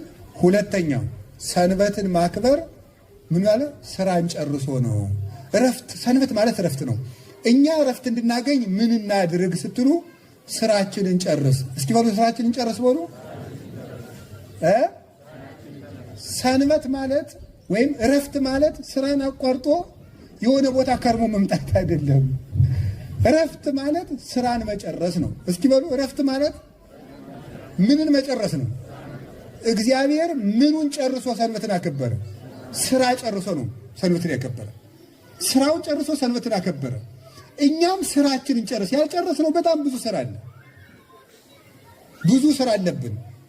የራሳችን ጉዳይ፣ የቤተ ክርስቲያናችን ጉዳይ፣ የሀገራችን ጉዳይ፣ የቤተሰቦቻችን ጉዳይ፣ የታሪክ ጉዳይ፣ የነገ ቤተ ክርስቲያናችን ጉዳይ ያልጨረስነው ብዙ አለ። ስራውን የጨረሰ ሰው በረፍት ይኖራል። ሰንበት ማለት ይሄ ነው። ስራችሁን ጨርሱ። ሶስተኛ ሊቃውንት አሁንም ሲተረጉማሉ ሰንበት ማለት መልካም መስራት ነው። እግዚአብሔር መልካም ሰርቶ ሰንበትን አከበረ። ለምሳሌ ምን ገራችሁ? እረፍት ከፈለክ መልካም ስራ። እረፍት የሚሰጠን መልካም መስራታችን ነው። እንዲህ ይላል እግዚአብሔር ሰኞ ይሄን ፈጠረ፣ ወሬ እግዚአብሔር ከመሰናይ፣ እግዚአብሔርም ያ መልካም እንደሆነ አየ። ማክሰኞ እግዚአብሔር ይሄን ፈጠረ፣ እግዚአብሔርም ያ መልካም እንደሆነ አየ። ስድስተኛው ቀንስ እንዲህ እያለ ሄዶ እግዚአብሔር ሰውን ፈጠረ፣ እግዚአብሔርም ያ እጅግ መልካም እንደሆነ አየ። እዚያ ሰንበትን አከበረ። ሰንበት ማለት እረፍት ነው። የሰው ልጅ እረፍት የሚያገኘው መልካም በመስራት ነው። ያስቀየመን ሰው ካለ ያንን ያስቀየመን ሰው እስቲ ልክ ልኩን ነግሬው ልምጣ ማለት እሱ እረፍት አይሰጥም። እንዲያውም ባልናገር ብሎ የሚል የህሊና ስቃይ ነው የሚያመጣው። እረፍት የሚሰጠው መልካም መስራት ነው። ሰው የዘራውን ያጭዳል። እውነቴን ነው የምነግራቸው። ሰው የዘራውን ያጭዳል። መልካም ከሰራን ከየትኛውም ጉድጓድ ብንጣል እግዚአብሔር የምናርፍበትን ነገር ራሱ ያመጣል። ክፉ የምንሰራ ከሆነ ደግሞ የዚያን ዋጋ ማግኘታችን አይቀርም። የጊዜ ጉዳይ ነው እንጂ። ከቃሉ ጋር ናችሁ? እረፍት ማለት እስኪ ሶስቱን ትርጉም ንገሩኝ። ሰው መሆን በሉ። ሁለተኛስ? የሚያሳርፈን ስራን መጨረስ በሉ። ሶስተኛስ መልካም ስራ። እግዚአብሔር ስንት ቀን ሰርቶ አረፈ? 6 ቀን ሁሉ ምን ስራ ሰራ? መልካም ስራ። 6ቱን ቀን ሁሉ መልካም ከሰራን እረፍት ማለት ይሄ ነው። በህይወቴ እታወካለሁ፣ እጨነቃለሁ። ምንድነው በእናንተ ቋንቋ በጣም አውርጄ ስናገረው ይደብረኛል ነው የምትሉት አይደለም? ይደብረኛል፣ እጨናነቃለሁ፣ እንዲላለሁ። ምን ላድርግ? መልካም ስሩ። መልካም ከሰራችሁ እረፍት ታገኛላችሁ። ግፍን ማስወገድ፣ የወንድማችን ደም እጃችን ላይ እንዳይኖር ማድረግ። ምን ይላል መሰላችሁ? አንደኛው እረፍት የሚነሳን ኃጢአት ነው። ኃጢአት እረፍት ይነሳል። ረሲ ይወይ እንዘ አልቦ ዘይደግኖ ጻድቅሰ ልቡ ለጻድቅ ውኩል ከማንበሳ መጽሐፈ ምሳሌ ምዕራፍ 28 ቁጥር 1 ላይ ኃጢአተኛ ሰው ማንም ሳያባርረው ራሱ ይሸሻል ይላል። በየቀኑ ተቅበዝባዥ ምን ሆነው ለምን ይመስላችኋል? ህይወታችን ውስጥ ኃጢአት አለ የተቀበረ። ወይ የወንድማችን ደም አለ፣ ወይ የበደልነው አለ፣ ወይ የተሳደብነው አለ፣ ወይ ያስቀየምነው አለ፣ ወይም ደግሞ ሰውነታችን እግዚአብሔርን የበደለበት ተቀብሮ ያለ የኃጢአት ድል በዚህ ውስጥ አለ። ስለዚህ ቃየል ምን አለ መሰላችሁ? ወእከውን ርዑደ ወድንጉፀ ወኩሉ ዘረከበኒ ይቀትለኒ፣ እኔ ተቅበዝባዥና የምደነግጥ እሆናለሁ፣ የሚያገኘኝ ሁሉ ይገለኛል አለ። በዚያ ጊዜ ስንት ሰው ኑሮ ነው ቃየል የሚያገኘኝ ሁሉ ይገለኛል የሚል? ሌላ ስንት ሰው አለ? አቤል እንደሆነ ሙቷል። ኃጢአተኛ ሰው የምድር ሁሉ ስደተኛ ነው። ታዲያን ማረፍ ከፈለግ ምን ነው? ከኃጢአታችን መላቀቅ፣ እረፍት የሚነሳንን ነገር ማቆም። የበለጠ ለነፍሳችን ላይ ሰውነታችን ውስጥ የኃጢአት እሳት ካለ እኛ ዘፈኑን፣ እኛ ስድቡን እያደረግን ነዳጅ እንጨምርበታለን። ነፍሳችን በኃጢአት እሳት ትነዳለች። በምናችን እንረፍ? ስለዚህ እረፍት ማለት ምን ማለት ነው ካላችሁ፣ ኃጢአትን ማቆም ነው። ኃጢአትን ማቆም ሰንበት ነው። እሱ እረፍታችን ነው። ከቃሉ ጋር ናችሁ? ኃጢአትን ምን ማለት ማቆም። እንዴት አድርገን እናቁም ሲባል እንደማይጠቅመን አውቀን እናቁም ነው። እንደማይረባን አውቀን፣ እንደሚያከስረን አውቀን። ኃጢአት እግዚአብሔርን ያሰጣል። ኃጢአት ማለት ምን ማለት መሰላችሁ? ኃጢአት በግዕዙ ኃጢኦት ነው። እዚህ ዕብራይስጥ ቋንቋ የምትችሉ ስላላችሁ ኃጢአት በዕብራይስጥ ምንድን ነው? ምን ኸት ትርጉሙ መንገድ መሳት ማለት ነው በዕብራይስጥ ቋንቋ። ኃጢአት በዕብራይስጥ ኃጢአት ቃሉን እናንተ በሉት፣ ትርጉሙ ግን መንገድ መሳት ነው። ትቶ ሲበድል መንገድ ሳተ ነው።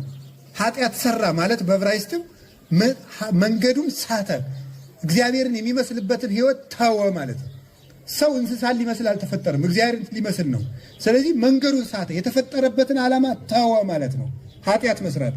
ግዙ ኃጢአት ማለት ማጣት ማለት ነው። ምንድን ነው የምናጣው? ኃጢአት ስንሰራ ራሳችን እናጣለን፣ አይምሯችን እናጣለን፣ ጊዜያችን እናጣለን፣ ዘመድ እናጣለን፣ ወንድም እናጣለን፣ ሀገር እናጣለን፣ እግዚአብሔርን እናጠዋለን፣ ጤና እናጣለን፣ እድሜ እናጣለን፣ እንቀሰፋለንም ጭምር። ጉልበታችን እናጠዋለን፣ ጊዜያችን እናባክንበታለን፣ አይምሮ የለሽ እንሆናለን። ይህንን እንዳናደርግ ሰንበት ማለት ኃጢአትን ማቆም ነው፣ እረፍት ማለት ስለሆነ እግዚአብሔር ያሳርፈን፣ እግዚአብሔር ያሳርፈን። የመጨረሻ አንድ ነገር እንነግራችሁ። የመጨረሻ ሰንበት ማለት ምን ማለት ነው? ትርጉሙ እረፍት በሉ እንጂ።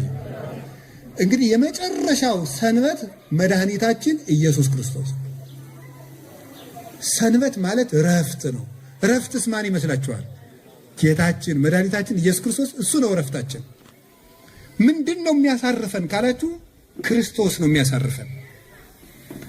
የማቴዎስ ወንጌል ምዕራፍ 11 ከቁጥር 28 እስከ 31 የሚል ቃል ታያላችሁ። ጌታ ሲያስተምር ንስኡ አሩቴ በላዕሌክሙ፣ ቀንበራችሁን በላያችሁ ላይ ተሸከሙ፣ ቀንበሬን በላያችሁ ላይ ተሸከሙ፣ ተመሃሩ እምኔ፣ ከኔ ተማሩ፣ እስመ አነ የዋህ ወትሑት በውስተ ልቤ፣ እኔ በልቤ ትሑትና የዋህ ነኝና፣ ወትረክቡ እረፍተ ለነፍስክሙ፣ ለነፍሳችሁም እረፍትን ታገኛላችኋል። የኔን ቀንበር ተሸከሙ፣ ከኔ ተማሩ፣ ለሰውነታችሁ እረፍት ታገኛላችሁ።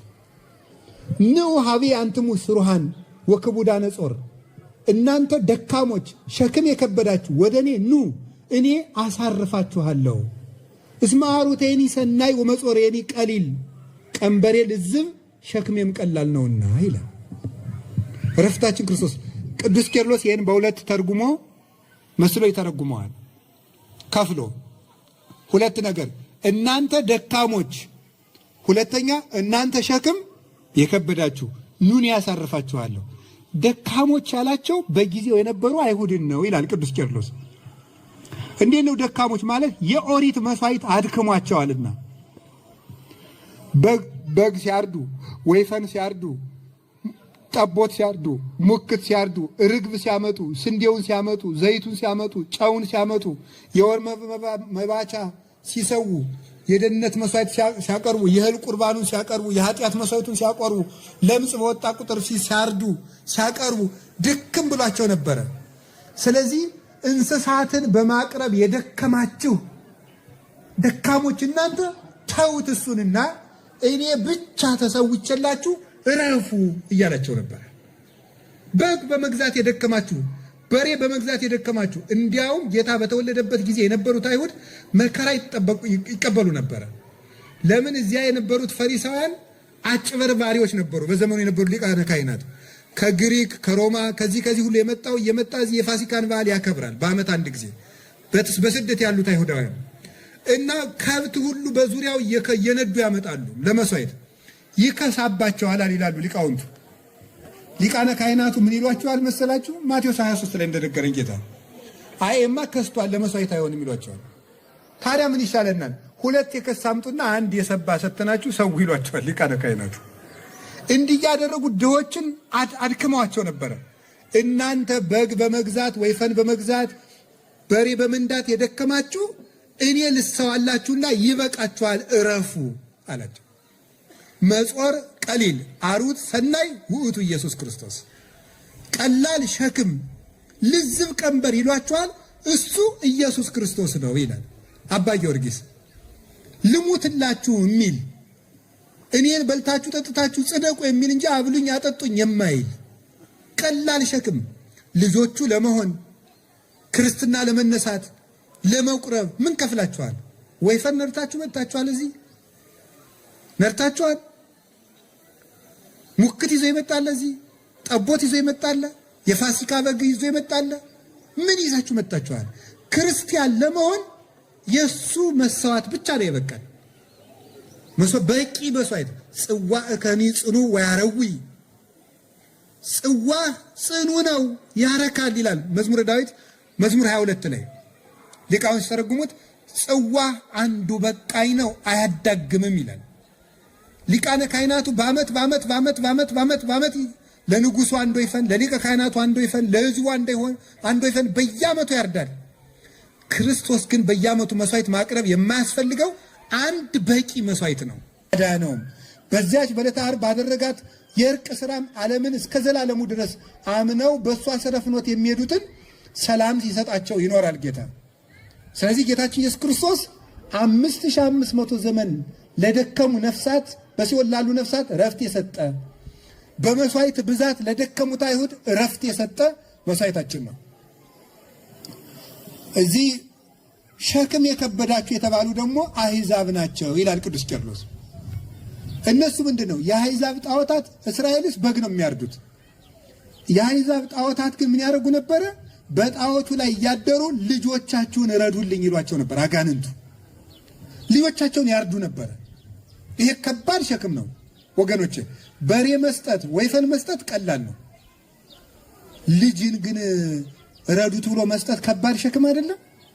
በዚህ ሸክም ውስጥ ያላችሁ እናንተ ልጅ እረዱልኝ ይቅርና እኔ ልሙትላችሁ የምል እረፍት የምሰጣችሁ እኔ ያለው እኔ ልጆቻችሁን እረዱልኝ አይደለም የምለው፣ እኔ ራሴ ለእናንተ እሰዋለሁ እንጂ። እግዚአብሔር አብ ደግሞ እኔ የእናንተ ልጅ እረዱልኝ አይደለም የምላችሁ፣ ነገር ግን የገዛ ልጄ ስለ እናንተ እንዲሞት ነው እንጂ የማደርገው ሲል ልጁን ላከ።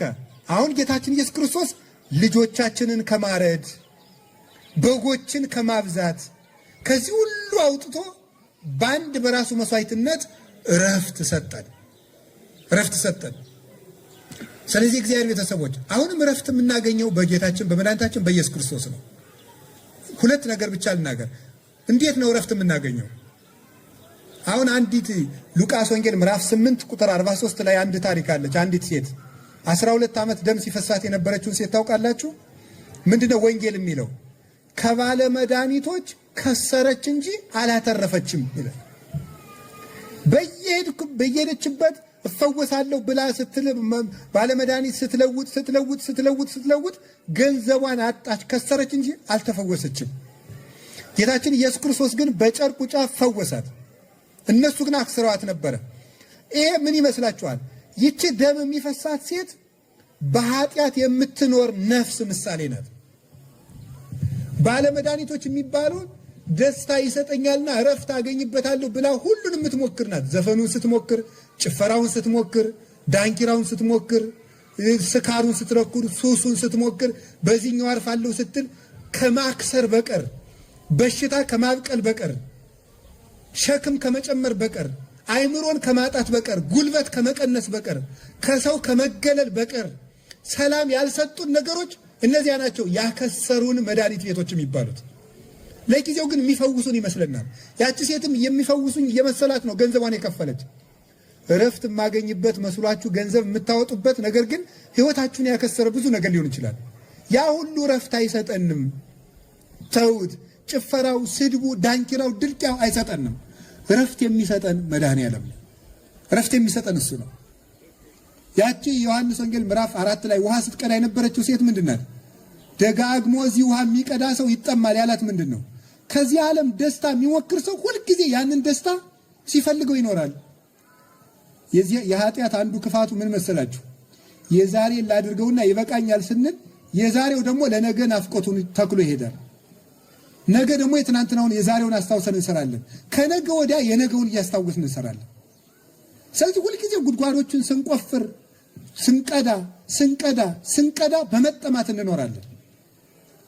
የሕይወት ውሃና እረፍት የሚሰጥ ግን ጌታችን ኢየሱስ ክርስቶስ ነው። ለዚህ ነው ቅዱስ ዳዊት ነፍሴን የጽድቅ መንገድን መራት፣ በረፍት ውሃ ዘንድ ማሳደገኝ፣ በለመለመ መስክ ያሰማራኛል ብሎ ጌታን ይተነ ሜጣለ ነፍሴ ወመርሃኒ ፍኖተ ጽድቅ፣ ሰውነቴን ከጥፋት ወደ ሕይወት መለሳት፣ የኢየሩሳሌምን ጎዳና መለሳት፣ በለመለመ መስክ በቤተ ክርስቲያን ያሰማራኛል፣ በረፍት ውሃ በሱ ደስታ ያኖረኛል ብሎ የተናገረ።